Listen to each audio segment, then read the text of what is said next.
Death, the inevitable end of all life. But what about games necessarily living on forever? Games can die in two ways. Either the community becomes too small, or the game is just too inaccessible to the average player. Bro, please, bro. Why are you do? Now, most of the time this doesn't mean there is no community, but it mostly means the community has moved on to something else, or just doesn't want to play the game anymore. Now, for games that are inaccessible are easy to explain why they died. They're not easy to get your hands on them. Old games that are having old hardware, maybe like multiplayer games where the online is shut down, are games that are just nowadays too expensive for anyone to get. Marvel 2 is the perfect example for an inaccessible game. A game that came out on the PS2, but is now so rare to find. Well, it's not necessarily rare to find, it's just so expensive. You either need a PS2 and then to get Marvel 2, or an arcade cabinet which already has it. Now, the game was accessible for the while on the PS3 and Xbox 360 store, but due to the fact that Marvel 2 is in a hell licensing due to just the crazy amount of owners and Disney being who they are, it has been unavailable for the longest time. And even though it's renowned as one of the best fighting games of all time, barely anyone's playing it, just because it's so hard to get, and it's so much easier to get games like Fighters or Infinite. They're modern, they're new, and you can get them on the new hardware. Melee also falls under this. Being a GameCube game and being super expensive as well, as also not ever having a real online play, this game's community has basically died out to the point where no one plays this game anymore. It's not like Marvel where there was a chance or a time where you could get it on the PS3 and Xbox 360. This game has never been re-released. It is a GameCube only, and it is almost $200+ just for one copy. Now, yes, there is emulation in the Slippy mod, which is a great way to play online and play it in general, but Nintendo being who they are, you may have ninjas sent after you. And any other rare game that hasn't been re-released also falls under this category, because they're so hard to get and they cost about as much money as a new console that normal people are not willing to get these. But yes, can these games be revived and the communities be brought back in a blazing glory?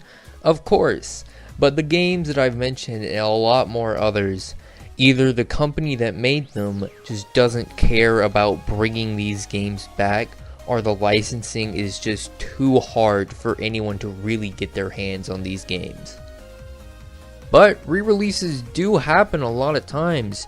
Third Strike came back, XX from Guilty Gear, Shadow of Colossus, that got revived. There's collections coming out now, and companies are now realizing a lot more that people do want to play these old games. And realizing you can just release a 10-year-old Wii game for $60 and it will still sell super well. Now, the other reason is just no one gives a fuck. See, games in the community can die just by people not caring. Battleborn is a perfect example. This came out and like 2 years later the devs just shut it down because nobody was playing it, because Overwatch was such a better game that came out. If your game is 99 cents at GameStop, you know it's long gone. The game was just completely overshadowed by a bigger, better game, and nobody cared. There maybe was a community for a bit, but the game just died so fast. The devs realized it too and said there's no point in keeping money to keep these servers open, and just killed it. But now Overwatch seems to be on that side of the spectrum. People rarely care about the game anymore. Is it good? Yes, but do I hear anyone talk about it? Do I hear anyone play it? No, not really. There's still a community, there's still players, there's still tournaments. But it's slowly dying over time. The hype for original Overwatch was a lot more than what happened with Overwatch 2. just cause there's a better alternative with Valorant. That's just competition. That's gonna happen no matter what. If you can't keep up, then you're gonna die. But sometimes a company kills its own game. Take Smash 4 for example. It's a good game, a lot of people liked it, but no one's talking about it or even playing it, because Ultimate overshadows it tenfold.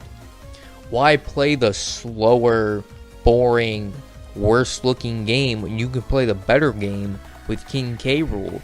See, and there's also at this point, there's no one online anymore. So if you wanted to play Smash 4 and you wanted to play online, there's barely anyone to play with. So you go to Ultimate, there's thousands of people to play with from all over the world. It just slowly turns into the fact that everyone's going to play Ultimate. Even the Melee players, it's inaccessible. You can't play it online without using mods and emulators. And you can just go to Ultimate. Online's there, maybe shitty, may cost money, but it's still there. A ton more characters, and it looks better. So you go to Ultimate, you play it more, community slowly dies on the old game.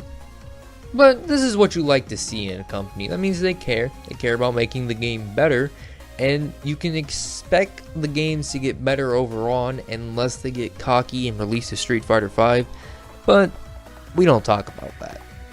But games like this die all the time, because there's always going to be a new better thing to play. That's why people get iPhones. But hey, maybe there's someone who still wants to play the dead game with you.